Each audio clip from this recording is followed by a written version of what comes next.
अरे वो देख, आज फिर मंगलू इधर को ही आ रहा है। बेचारा अकेला ही इधर उधर भटकता रहता है। हाँ भाई, तुम एकदम ठीक कह रहे हो। बेचारे की पत्नी तो अपने मायके में मजे कर रही होगी और यह अकेला इधर उधर भटक रहा है। उन दोनों व्यक्तियों की बात को मंगलू सुनता हुआ वहाँ से चला जाता है। आखिर ये दोनों मेरे बारे में ये कैसी बात कर रहे थे कि मेरी पत्नी अपनी मायके में मजे कर रही है, लेकिन अभी तो मेरा विवाह भी नहीं हुआ, तो मेरी पत्नी कहाँ से आ गई? ये सारी बातें सोचते सोचते मंगलू अपने घर में पहुंच जाता है। घर पहुंचकर मंगलू अभी भी वही सारी बातें सोच रहा था।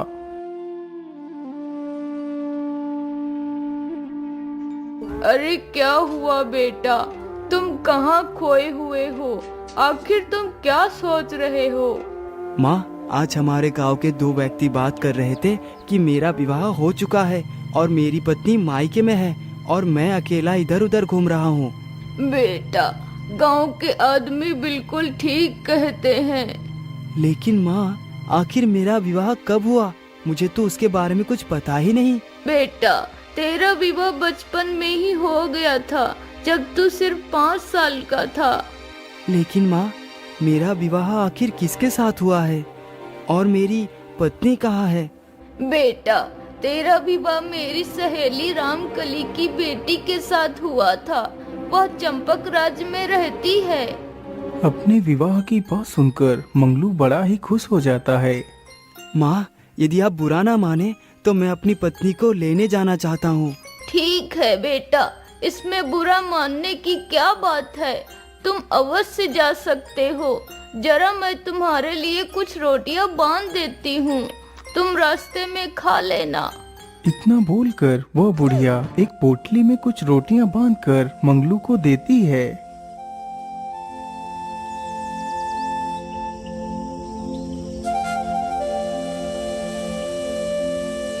अच्छा माँ, अब मैं चलता हूँ। रुको बेटा, मेरी एक बात को सुनते जाओ। हाँ हाँ, बोलो माँ, आप क्या कहना चाहती हैं? बेटा, तुम जरा ध्यान से जाना। तुम्हें चलते चलते जहाँ पर भी रात हो जाए, तुम उसी स्थान पर रुक जाना, उससे आगे मत जाना। जब सुबह हो जाए तभी उससे आगे बढ़ना। ठीक है माँ, मैं ऐसा ही करूँगा।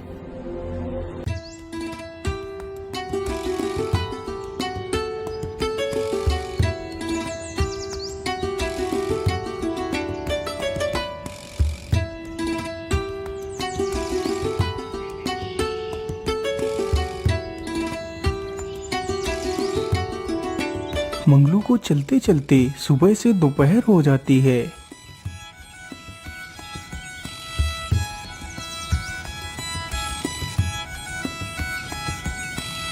अरे वाह, कितना अच्छा गधा है, लेकिन इसका मालिक तो कहीं दिखाई ही नहीं दे रहा। चलो कोई बात नहीं, यदि तेरा कोई मालिक नहीं है तो मैं ही तेरा मालिक बन जाऊंगा। जब मैं अपनी ससुराल से वापस लौटूंगा तो तुझे भी अपने साथ ही ले जाऊंगा। तब तक के लिए तू यहीं पर आराम कर। इतना बोलकर मंगलू आगे बढ़ता है। ओहो, चलते चलते तो कितनी जोर की भूख लग गई है। मैं ऐसा करता हूँ, यहीं बैठकर थोड़ा सा खाना खा लेता हूँ, नदी तो पास में ही है। इतना सोचकर मंगलू वहीं पर बैठकर खाना खाने लगता है।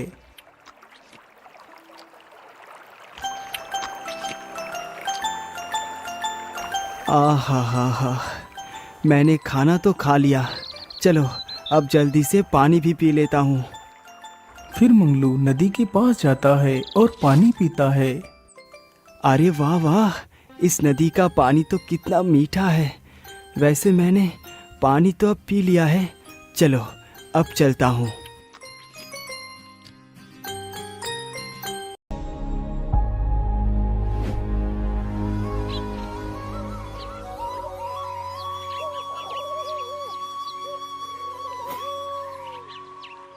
अरे भाई, ये कौन सा गांव है? भैया, यह चंपक राज्य है। हाँ, माँ ने यही गांव बताया था। इसका मतलब यही मेरी ससुराल है। अरे भाई, इस गांव में रामकली का घर कहाँ पर है? अरे भाई, रामकली का घर गांव के आखिर में पड़ेगा। तुम यहाँ से सीधे चले जाओ, रामकली के घर ही पहुँच जाओगे।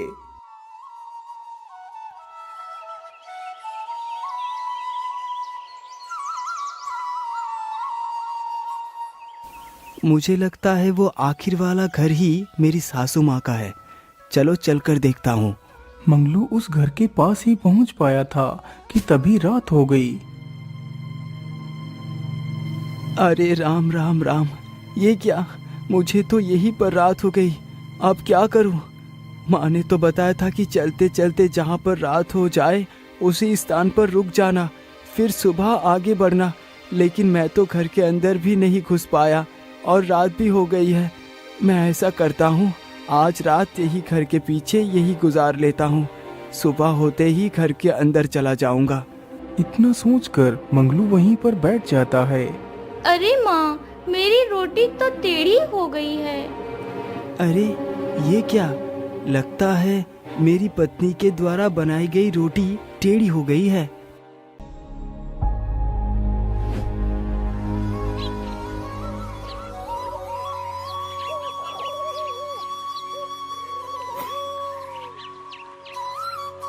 सुबह होते ही मंगलू उठता है और घर के अंदर चला जाता है।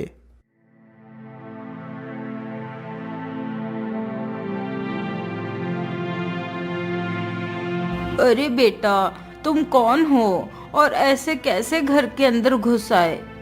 माँ जी, मैं आपका दामाद मंगलू हूँ। तो इसका मतलब तुम रूपमाला के बेटे हो? हाँ हाँ माँ जी, मैं उन्हीं का बेटा हूँ। अरे बेटा, तुम वहाँ से यहाँ तक इतनी जल्दी कैसे पहुँच गए? अरे माँ जी, मैं यहाँ पर तो तभी पहुँच गया था जब आपकी बेटी की रोटी टेढ़ी हो गई थी। अरे ये क्या, दामाद जी तो कितने होशियार हैं। आखिर इन्हें कैसे पता चल गया कि मेरी बेटी की रोटी टेढ़ी हो गई थी? इसका मतलब मेरे दामाद जी भूत और भविष्य सब जानते हैं। अरे माता जी, क्या हुआ? आप कहाँ खो गई? कहीं नहीं दामाद जी, कहीं नहीं। अरे बेटी, दामाद जी को कुछ खिलाओ पिलाओ, मैं अभी आती हूँ। इतना बोलकर वह बूढ़ी महिला वहां से गांव की तरफ चल देती है। वह बूढ़ी महिला बड़ी ही खुश थी क्योंकि उसे लग रहा था कि उसका दामाद बड़ा ही ज्ञानी है, वह सब कुछ जानता है।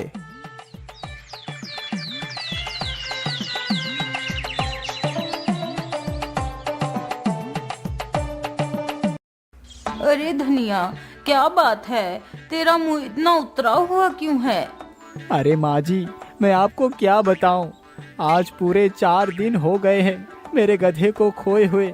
गधे का बोझा खुद ढो ढो कर मैं परेशान हो चुका हूँ, लेकिन मेरे गधे का कोई भी पता नहीं मिल पाया।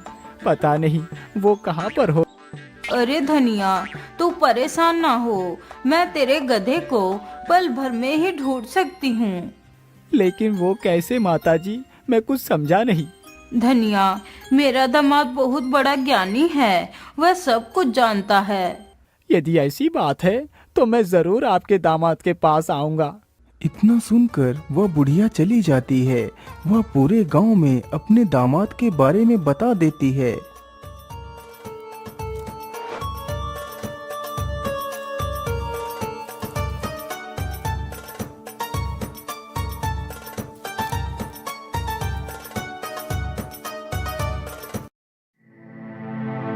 दामाद जी, मेरी मदद कीजिए।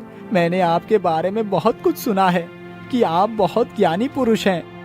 हाँ हाँ भाई, मैं ज्ञानी तो हूँ ही, लेकिन तुम्हारी क्या समस्या है? दामाद जी, मेरा गधा 4 दिनों से लापता है। मैंने हर जगह ढूंढ लिया लेकिन कहीं भी नहीं मिला। क्या तुम मेरे गधे के बारे में कुछ बता सकते हो कि इस वक्त मेरा गधा कहाँ पर है? धनिया के मुख से गधे की बात सुनकर मंगलू का ध्यान उसी गधे पर जाता है जो गधा उसे जंगल में घास खाते हुए मिला था। मंगलू समझ गया कि वह गधा ही धनिया का गधा है। अरे दामाद जी, आपको क्या हुआ? आप किस चिंता में डूब गए? कहीं नहीं भाई, मैं आपके गधे के बारे में ही ध्यान लगा रहा था कि आपका गधा आखिर कहाँ पर है। मंगलू झूठ मूठ अपनी आंखें बंद करता है और मन ही मन कुछ बड़बड़ाता है। अरे धनिया भाई, आपका गधा इस गांव के उत्तर दिशा में जो एक जंगल है, उसी जंगल में वो इस वक्त एक पेड़ के नीचे घास खा रहा है। मंगलू के मुख से यह बात सुनकर वह व्यक्ति बड़ा ही प्रसन्न होता है। वह तुरंत ही वहां से उत्तर दिशा की ओर जंगल में जाता है।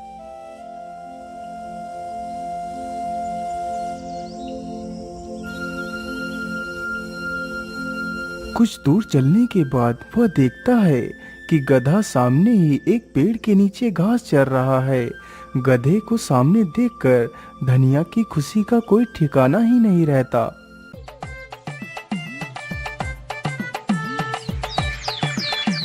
दामाद जी, आपकी जय हो। आपने तो असंभव को संभव कर दिया है। वास्तव में ही आप बहुत ज्ञानी हैं। इसी प्रकार यह बात पूरे गांव में फैल जाती है कि रामकली का दामाद बहुत ही ज्ञानी है। वह सब कुछ जानता है।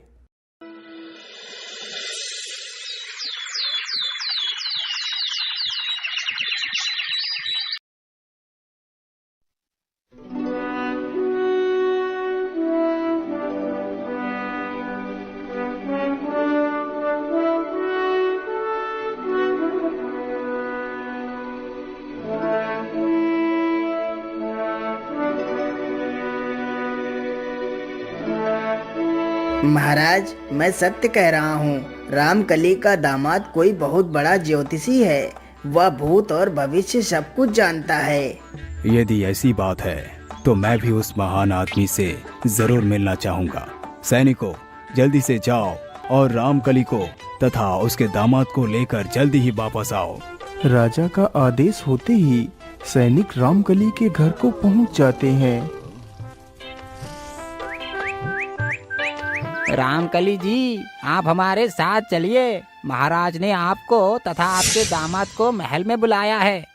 अरे सैनिकों, क्या हमसे कोई गलती हो गई है? हमें महाराज क्यों बुला रहे हैं? रामकली जी, ये सब कुछ हम नहीं जानते। इसका पता तो आपको वहीं चलकर लगेगा। अरे राम राम राम, कहीं मैं अपनी तारीफ सुनने के चक्कर में कुछ गलत तो नहीं कर बैठा? आखिर राजा हमें क्यों बुला रहे हैं?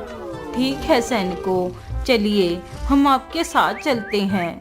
इतना कहकर रामकली अपने दामाद मंगलू के साथ राजमहल के लिए निकल पड़ती है।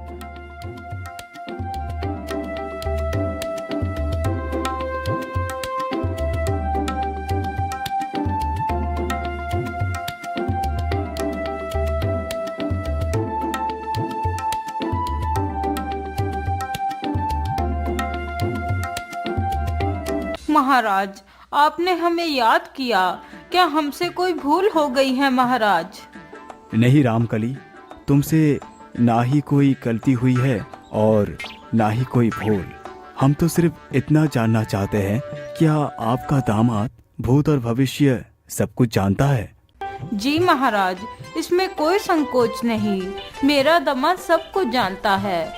क्यों मंगलो, क्या ये बात सत्य है कि तुम भूत और भविष्य सब कुछ जानते हो?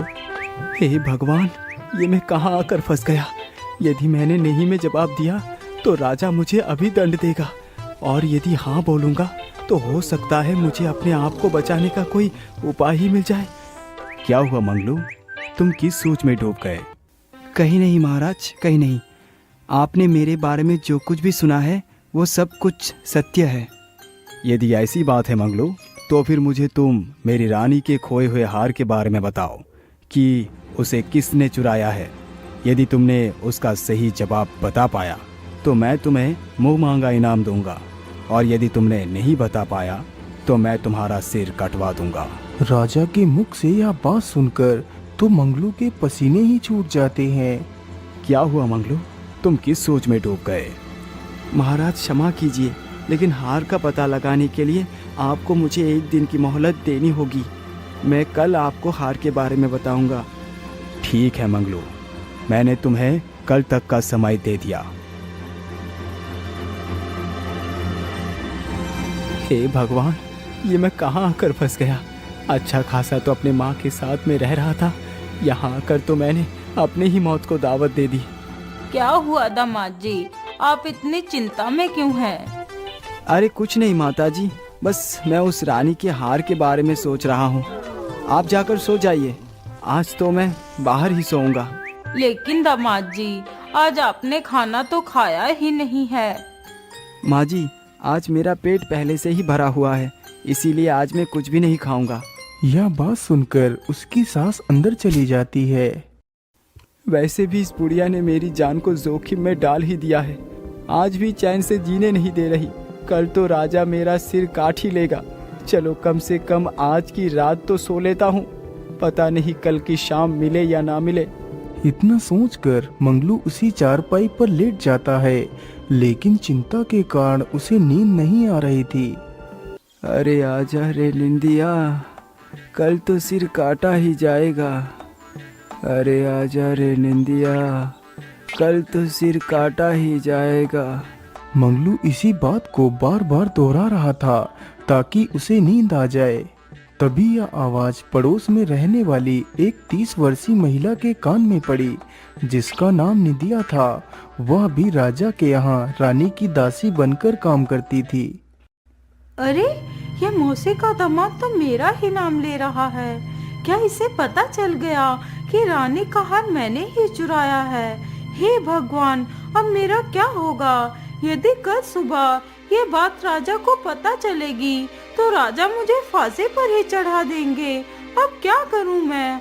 हाँ, मैं ऐसा करती हूँ, जल्दी ही दामाद जी के पास जाकर अपनी सारी गलती को स्वीकार कर लेती हूँ। हो सकता है दामाद जी मुझे बचा ले। इतना सोचकर निंदिया जल्दी ही मंगलू के पास पहुँच जाती है। दामाद जी, मुझे माफ कर दीजिए, मुझे बचा लीजिए। आप मेरा नाम महाराज को मत बताना कि रानी का हार मैंने ही चुराया है, नहीं तो महाराज मुझे फांसी पर लटका देंगे। महिला की यह बात सुनकर मंगलू हालात को समझ गया। वह मन ही मन बड़ा प्रसन्न हुआ। अरे निंदिया जी, आप चिंता न करें, मैं आपको एक शर्त पर ही बचा सकता हूँ। यदि तुम मुझे उस हार को लौटा दो तो मैं तुम्हारा नाम राजमहल में नहीं लूंगा। दामाद जी, उस हार को मैं भी अपने घर लेकर नहीं आई। वह हार तो भी राजा के यहाँ ही है। लेकिन राजा के यहाँ वो हार कहाँ पर रखा हुआ है? दामाद जी, मैंने उस हार को राजा के बगीचे में ही एक बड़े से पत्थर के नीचे छिपा कर रखा है। अच्छा अच्छा निंदिया, तुम चिंता न करो, तुम चिंता मुक्त होकर जाओ, तुम्हें कुछ भी नहीं होने दूंगा। लेकिन कसम खाओ कि आज के बाद चोरी नहीं करोगी, मेहनत करके ही खाओगी। हाँ हाँ दामाद जी, मैं कसम खाती हूँ कि आज के बाद मैं कोई चोरी नहीं करूँगी।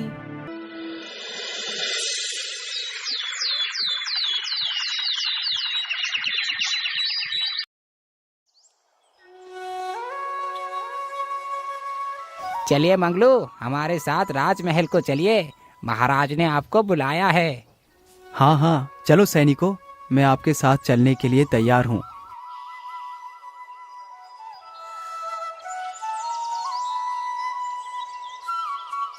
बोलिए मंगलू, क्या तुम्हें उस हार के बारे में कुछ पता चला?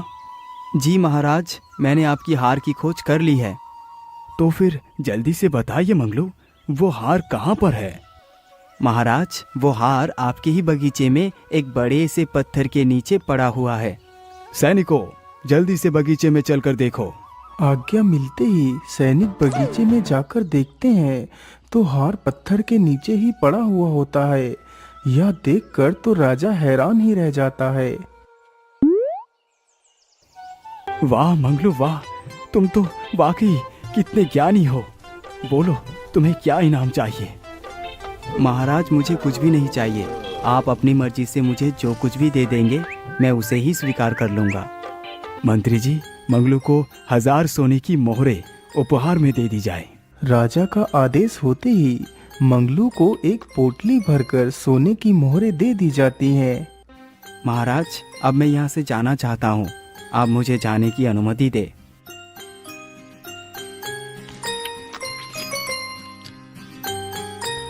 हे भगवान, बाल बाल बचा लिया आपने। मैं आज ही अपनी पत्नी को लेकर यहाँ से 9-2-11 हो जाता हूँ। कहीं कोई दूसरी मुसीबत आकर मेरे गले पड़ गई तो मैं तो बेमौत मारा जाऊंगा। ये सारी बातें सोचते हुए मंगलू घर को पहुंच जाता है।